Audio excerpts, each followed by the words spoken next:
ఉన్న నీ రూపురేఖ ఎంతగా నన్ను ఎవ్వరు కమ్ముకోలేదు నీలా ఇలాగా.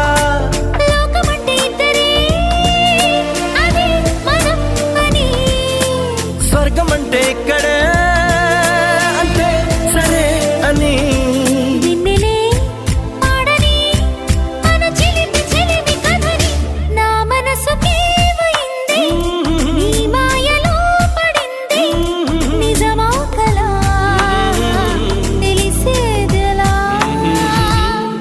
మన ఇద్దరికి తెలియంది ఏదో జరిగే ఉంటుంది అందుకే ఇంతలా